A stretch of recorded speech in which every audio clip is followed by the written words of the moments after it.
Los Angeles, Rabbi Shaul Osadchey serves as the rabbi of the Bethsedic congregation since his arrival in Calgary in 2009.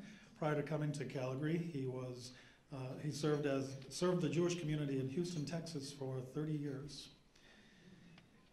Highlights of his achievements include a lot of interfaith work that has seen Bethsedic become a center for interfaith relations in Calgary between the Christian and Muslim communities. He is the president of the Calgary Council of Christians and Jews, and in 2013 he launched an innovative Lil Fader Interfaith Scholar in Residence project to promote religious literacy. The rabbi is also the co-chair of the newly formed Calgary Jewish Muslim Council. He's frequently lectured on a range of Judaic topics and published the video 250 Miles Above Sinai, the Space Torah, the Eco-Kashrut Guidebook, and the Hanukkah Home Seder, a guide for celebrating the 8 days of Hanukkah. He's very well educated. He had a BA, again, another one of ours, in religious studies and political science at UC Berkeley, a master's degree in Hebrew language at the Hebrew Union College, and then finally earned his rabbinic ordination from the Hebrew Union College in 1997. He's also the recipient of 2 honorary doctorates. The place that, as a Jew, that I would start would be the very beginning of the Bible, of the Torah, the first 5 books of the Bible, specifically in Genesis, where we're told that all human beings are created b'tselem Elohim, in the image of God, which means that everyone has a spark of divinity in them. Everyone is endowed with that sense of godliness, and as such, we cannot measure that in a person, nor can we measure it to the extent that one person has more or less of it. We're all equal in that sense. So the rabbis in one of the post-biblical works called the Mishnah relate the following, and I'd like to just share it with you for a moment. The Bible relates that God created Adam, or Adam, not a man, but a single human being. In fact, in the text, it says in the Hebrew, God created them male and female. So you can understand the first person or people being created as males or as females, or you can literally read it as God created them male and female, meaning the first person, Adam, was not male, but hermaphroditic. Are you still with me? Okay, good. In any event, single human being, as the ancestor of all humankind.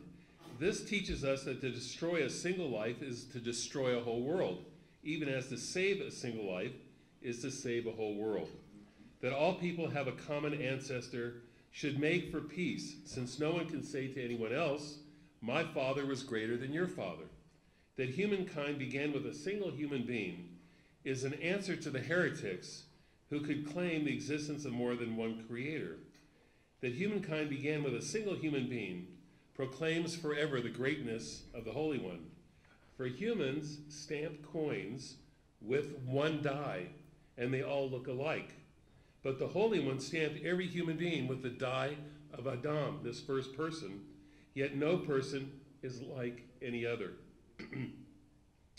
Therefore, every human must declare, it is for my sake that the world was created.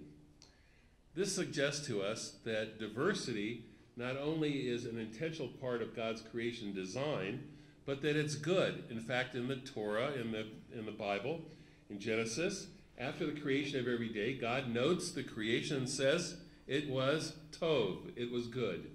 On the day that human beings are created, God says it was tov me'od, it was very good. So, thus, every person, regardless of color or physical attributes, is considered of equal value and worth before God. So it is the intention, evidently, of creation that we don't all look alike and we don't all appear to have the same kind of physical attributes. And therefore, God has deemed different roles for different peoples. We know this in the narratives as well, because very early on, God says to Isaac that he will be the ancestor, the patriarch of the Jewish people. But at the same time, God also says that he will make Esau, his brother, a leader of a great nation as well. So God creates nations, creates them for purposes to unravel whatever that destiny might be in history. So the Jewish people, according to the Torah, were declared to be the chosen people. Now, what does that exactly mean? How did we become chosen? And what were we chosen to do? Those are the real questions. So you could immediately say, well, we were chosen, not we chose, but God chose us. Why? On the basis that we deserved it. Why did we deserve it? It's an idea called zechut avot, the merit of the ancestors. Our ancestors, Abraham and Sarah, were so great. They were the first monotheists. Therefore, their descendants are rewarded. And they're given this covenant with God, which is the Torah. However, I prefer another midrash, another rabbinic story that explains it differently. And the story says God first goes to the Hittites and says, would you like this Torah? And they say, what is written in it? And God says, you shall not steal. And they say, well, that's how we make our living. We plunder caravans. We're not interested. And God goes to the next people and says, would you like it? And they ask, well, what's in it? And God tells them, they say, no, that's going to interfere with our lifestyle. So God goes through all the peoples of the world. They all reject it. Finally comes to his last chance, which is the Jewish people, the most lowly, humble of all, and says, well, he takes Mount Sinai, holds it over their head, and says, will you take my Torah? Because if you don't, this is where you will stay for eternity. And guess what they say? Of course we'll take it. Naaseh v'nishma. We will do it, and we will obey it. And that's how the Jewish people were selected. So therefore, it's not a doctrine of superiority. It's a doctrine of chosenness, meaning that we were chosen to be bearers of the Torah. We were chosen for this special task of bringing the wisdom of the Torah as a priestly nation, as an Or LaGoyim, as a light unto the people. So it's a doctrine that calls us to serve God and serve the world. It does not preclude, significantly, that other peoples and other nations have their own destinies. They're chosen for other things. And this is of equal or even, perhaps even better purposes. So, on the short side of it, what it means is, from a Jewish point of view, there is no such category as race. There's only people. And skin color is irrelevant. Facial features are irrelevant. The only relevance is the way in which we live, the way in which we treat each other. All the variations of the golden rule that you saw just a few moments ago.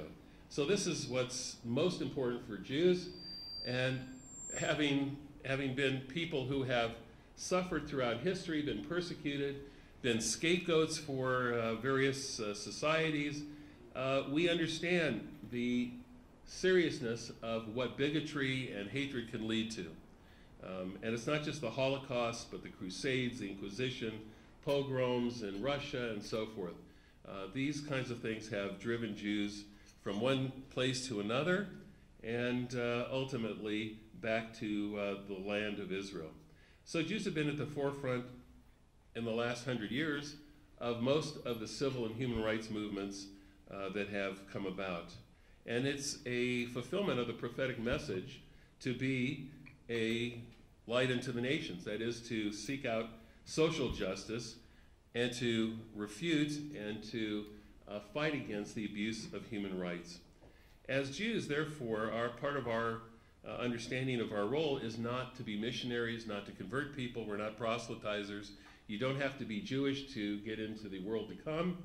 And as such, we don't have any need to impose ourselves on anyone to become Jewish. If you're a good, decent human being, you'll end up in the same place as the most observant, pious Jew. And so our attitude about race is that essentially it's irrelevant. What's irrelevant is human character, human behavior. And that's what we focus on within our community and in our relationships with other people. I'll just conclude.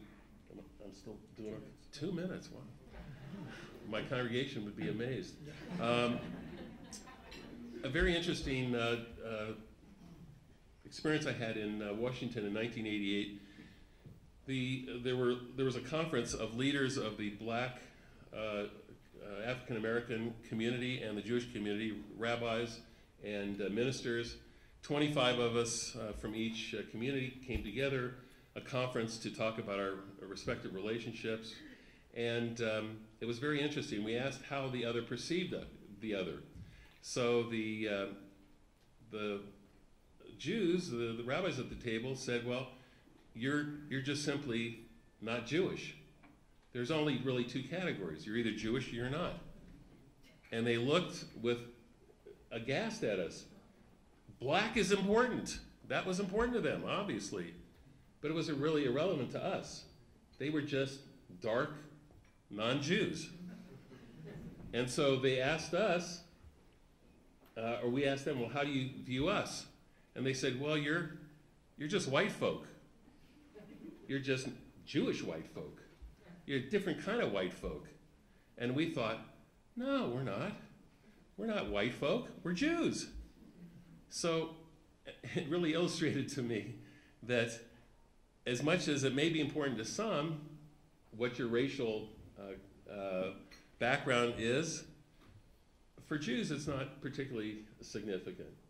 And as such, we continue to be involved in social endeavors without regard to that. Jews are not a race. Sometimes I hear us referred to as a race. We're not a race.